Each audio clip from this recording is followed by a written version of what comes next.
Frank, I should ask, are you still in the WCAP program? Yes, Okay, yes, I am. cool. And can you just not refresh my memory, but help me understand sort of the where you are in that part of the process, just to start, like, it doesn't matter how many years you're in that program. I know that I remember from our previous conversations, right? It is what helps you kind of pay your bills. But Yes.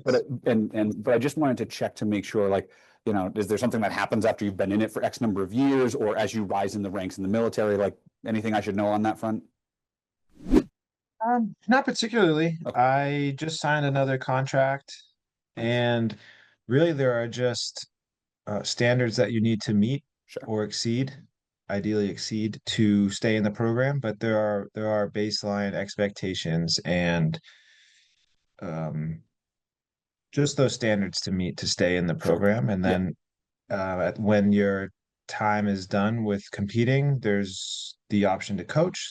There's Cool. the option to, I have a background in strength and conditioning, so Yeah. there's potential openings there with WCAP, or then big army as well to go in and do my occupation, my MOS in the army, or reclass and go do something else in the army. Or if it times up with the end of my contract, I just get out. So there's tons of options there. Dude, good for you. Has that already been something you're thinking about, or do you think you have another Olympic cycle after this one? Maybe you haven't gotten that far.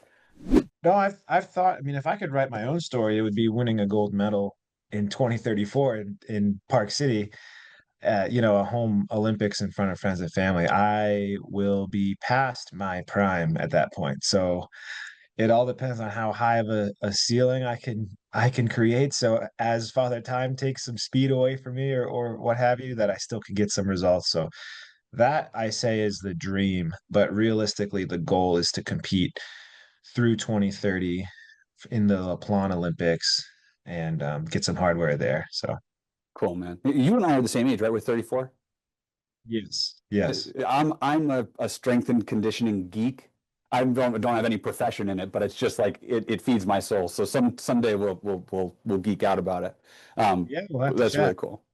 Um, I do want to talk to you about. I want to ask you if there's a significance for you, and because I one thing we never really got into up there on the landing there back in March was your family's Italian heritage. Is that something that is a big part of your family? I know for me personally, like, we're Greek, but it's not a huge part of our identity. But I just was trying to think, he's Italian, his family's Italian, they're going to be competing in Italy, and I didn't know if that had significance for you or something you've thought about. Yes. So um, I had a lot of Italian American influence growing up, and still quite a bit to this day. But yeah, three of my grandparents were Italian, and so especially my grandfather, I was very close with him. He was just around much longer than my other grandfather, but um, yeah, like the lingo and stuff. He said like words that weren't really Italian, weren't really English, and it's like this Italian American slang thing that I just really enjoy. And then the food, of course, and the culture. And I definitely grew up with a lot of Italian American influence in our home. I'm very proud of my Italian American heritage and Italian heritage. And so, yeah, it's very special. It really is. I've always wanted to go to Italy. And so competing in front of my friends and family, I have quite a big group coming out. Um, it's really special, and I know my grandparents would be very proud, and they're looking down, just very happy. So Um, uh, did you say this is your first time to Italy or just your first time competing in Italy? no, it's actually neither. I've just always wanted to go to Italy. Oh, So got it. my wife, we were dating at the time, but I had just missed out on the 2018 Olympics, and the writing was not on the wall. And so for Christmas, she surprised me with plane tickets to Italy, and I was like totally taken aback. So she surprised me for that. January of 2018, we went. And then I just went for a competition in November. So, Yeah. yeah. You were saying that there was a lot of influence from a lot of Italian American influence in your life growing up. Can you tell me a little bit about what that looked like? So the Italian American influence, it's the food, it's the culture, um, just the pride for family and a lot of just hardworking values and just big family meals for holidays, getting together and celebrating. And yeah, just the way you love and protect your family and the matriarchs and the pastimes and some of the fun we had. It it never leaves my memory. So it's something I'm very grateful for. I want to move on to another question. You brought up Pyeongchang just a moment ago, and I'm curious because your career involves so much more than just the Olympics, right? As I learned with World Cup. Was there ever a moment that almost stopped you from continuing to pursue this goal? I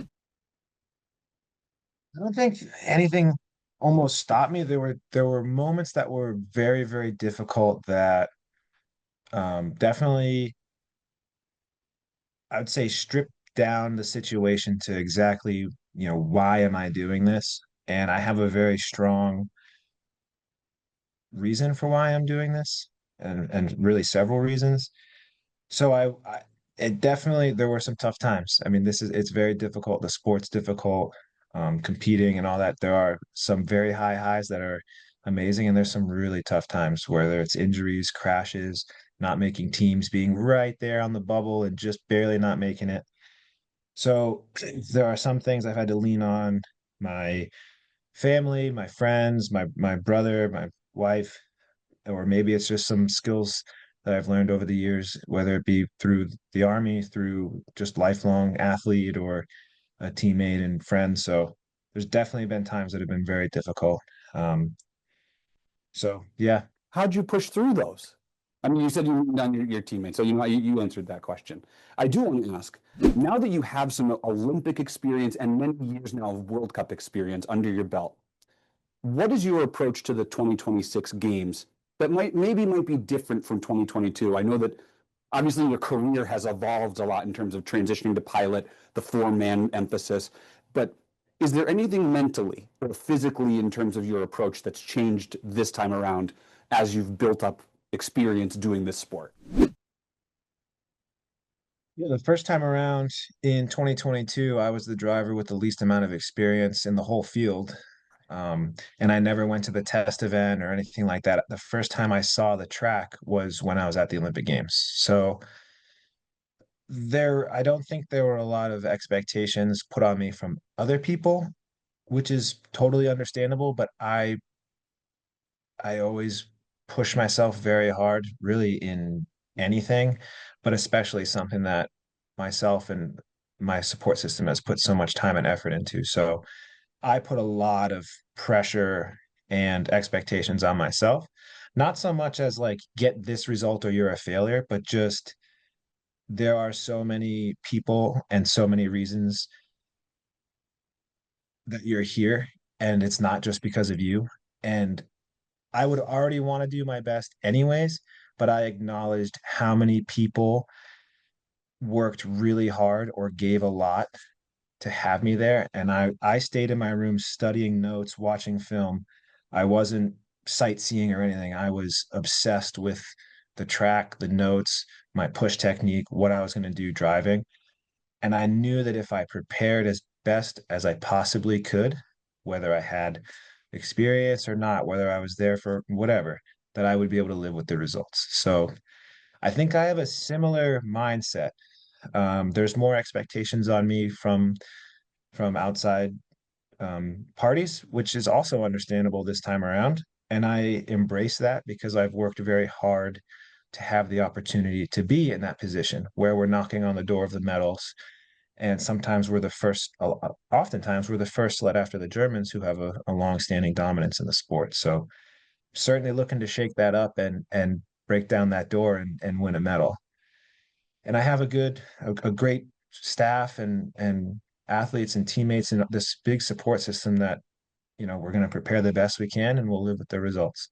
I do want to ask you about your team chemistry this time around, right? The last time you were in the Olympics, you had a different group of guys. Was Hakeem was your two-man guy, or was he also in your four-man? Both. He was in Right. both. And James, guys that you had worked with for many years. And I'm not as familiar with your current group that's going to be going to the Olympics. What does it take to build team chemistry with, you know, essentially different rotations of elite athletes who are all vying for the same goal? What's it like to try to build that team chemistry? How do you feel it is with this group? That kind of thing. We had some injuries early on in the season where we sort of had a plan, and generally speaking, there will be evaluations throughout the season. And the goal is to just have the best overall team, start to finish, the driver all the way through the three brakemen. But with injuries and different equipment issues and things like that, we really had a revolving door. Every week was a new crew. And for a little bit there in the four-man, we were fighting to survive. We got on our back foot. We had some unfortunate start draws. Not to get too specific, but if you get outside the top 10 early on, you have later start draws, which the warmer it is, the more it matters. And we had some 35, 40 plus degree, which is cold, but it's not cold for racing on ice. And so we got on this back foot. It was almost like a downward spiral, and we were doing all sorts of evaluations. And so it was honestly, it was tough to build camaraderie because the new people come in and are like, is this how long am I going to be racing? This is basically first day of tryouts all over again. So, but luckily, the men's team as a whole and Team USA and USA Bobsled as a whole has good chemistry, and we work well together, and we train together outside of racing. We're sprinting together, we're lifting together, we're in the same hotels. So we travel as a team, we eat dinner as a team. So when someone gets put on a sled, it's not like it's their first time interacting with you, it's just the first time racing with you. So we have a new crew, but I trust them, they trust me, and yeah, we're gonna see what we can do. Bear with me on this next question, but I think you'll understand what I'm getting at. Um, as an athlete, I was always so I played lacrosse, right? And one of the sort of the adages that my coach would always tell all of the players was, I don't want to hear you complain about, oh, my stick's not throwing right. Well, you have the ability to either fix your technique or fix your stick, right? It's not the wand, it's the wizard. When it comes to bobsled, though, there's a major asterisk on that adage because the equipment is a very big and crucial part of what you do. And you guys, not some team mechanic, you guys are the ones inspecting that sled, making sure that all of the pieces are functioning properly. Um, I would imagine that carries two parts for you, right?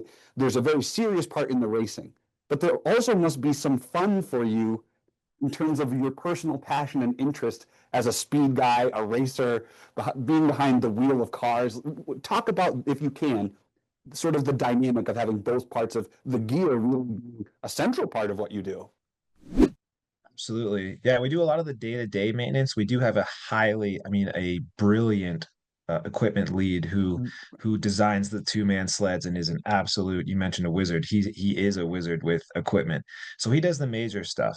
But the athletes do. It's a blue collar sport. We do the day-to-day, the runner sanding, the adjustments, we're cleaning the sled, we're greasing movable parts. So it's awesome because I am a gearhead, and I think there are a few of us on the team that really enjoy it. And it's a pride of ownership. We don't own the sleds, but it's still a pride of ownership. It's the sled that we've been assigned for the year. I'm renting it, and yeah, it shows up to the line. It looks good. It has speed in it. We do the best we can to extract everything we can. So definitely. And to your point, I actually was so obsessed with there were some driving errors in the foreman, and I was so obsessed with my mistakes driving. I kept saying it was me, it was me. I'm not used to this new sled. Well, it turns out there was something that I could have adjusted in the steering that would have helped me quite a bit. And I found out quite late. So there's a balance of you definitely want to look inward first. Absolutely look inward first. But if there's some sort of weird pattern of something and you can't explain why why you keep missing this thing, whatever it is, um, maybe start looking at all of everything that goes into the puzzle. Okay, so if there's equipment, if there's nutrition or whatever it is, start looking. And it reminds me of when I was in, I don't remember if I was middle school. I must have been fifth or sixth grade. I just couldn't hit a baseball after being, decent at baseball. I could not hit a baseball, and I kept going, what is going on? Like, what's going, like, am I dropping my elbow? Like, what am I doing? I needed glasses. So I Oh, couldn't see yeah. the stitching on the ball. So, but it is very good to start with, what can I control and what am I doing that needs to be improved? And that's really uh, an adage that we have over here as well.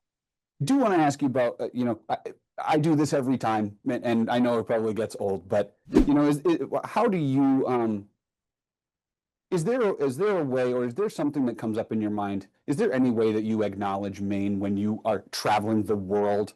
When I think about you as a person and your story, you're somebody who comes from, in the grand scheme of the world, a small town, a small high school, who is now competing for the United States of America on the world stage, and you get to say, yeah, my hometown is that one.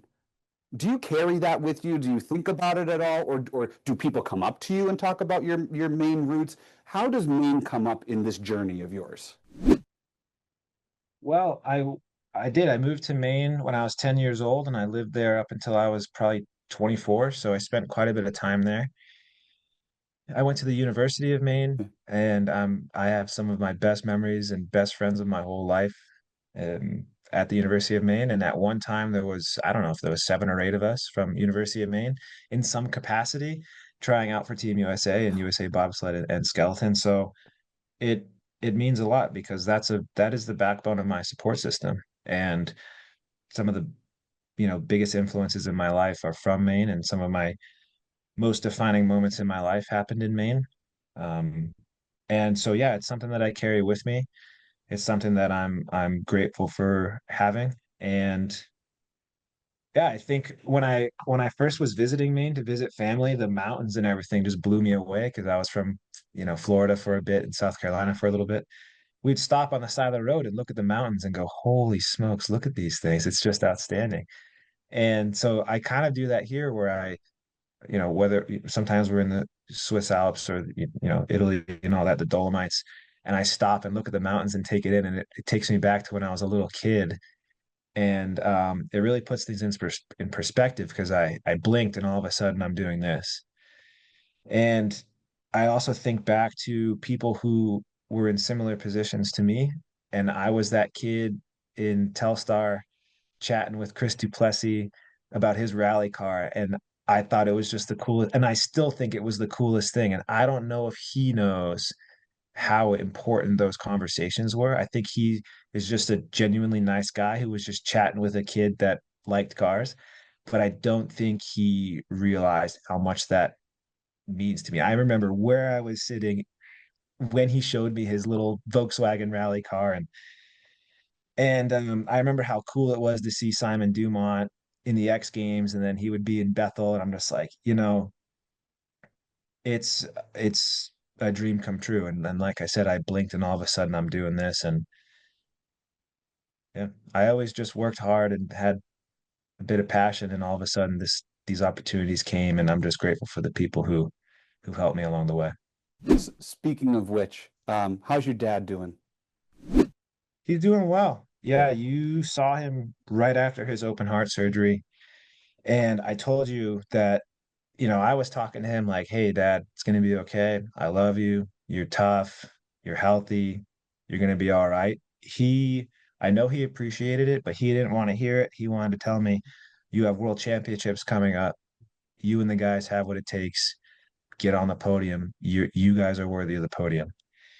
And we were so close. We got fourth and 2-man, fourth and 4-man. And I think you know about the second heat getting thrown out with some, you know, some would say not necessary to throw out the heat, but we wouldn't want to win a medal with extenuating circumstances. But I got to say that somehow poured more fuel on an already full fire. So we are, you know, very motivated, and he's doing incredibly well. He's still, sending me messages like, have a great race, nice run, or the guys are pushing well and so proud of you guys. And he is, you know, he's the best dad I could ever ask for. He really just has been the most incredible mentor and uh, like a North Star for me my whole life. So I owe, yeah, yeah. You can't make me cry, man. Jesus.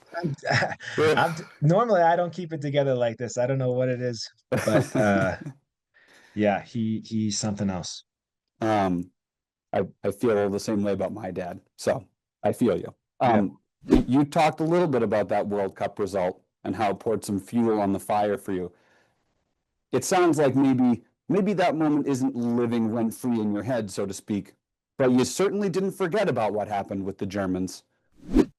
No, no, and they didn't do anything wrong by No, no, no. The petitioning IB, for yeah, their right. The International Federation, right? I understand. yeah, yeah, they didn't do anything wrong in what's it called? Not petitioning Appealing? the what's that? Was it appealing? Petitioning sounded like the right Yeah, word. yeah, Yeah. like um yeah, they didn't do anything wrong appealing that second heat. They were doing what was best for their team. The issue was is it was just an unprecedented decision to throw out an entire heat when you look at, his foot went through the front of the sled and he made some driving errors and went up and hit the roof of the turn where there's no ice on any track. It's very thin. So it's unfortunate, and I'm glad that he was not hurt first and foremost. But it would have been nice if he just didn't have that happen at all and we beat him, or if when those crazy things happen in racing that it just was like, hey, sometimes you're the windshield, sometimes you're the bug. This time, it wasn't in your favor, and this is racing. So I don't hold any animosity towards them, but I will say having a world championships medal at home in front of your family, in front of your father who just had open heart surgery and told you what he just told you, to feel it and then feel it slip through your fingers. It I didn't know I could be any more motivated, but it is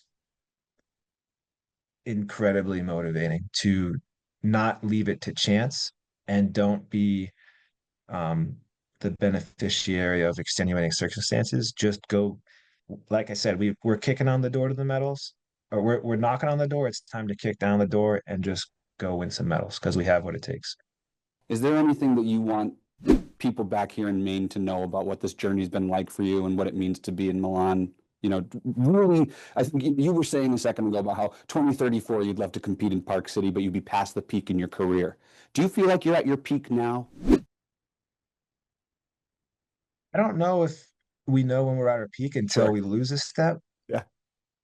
Step but of I water. did just have a and I did just have a personal best pushing in our ice house. So I don't think I've lost a step, and I think my driving is continuing to improve because I'm just a driver at heart. I love it, and I really try to improve wherever I can. So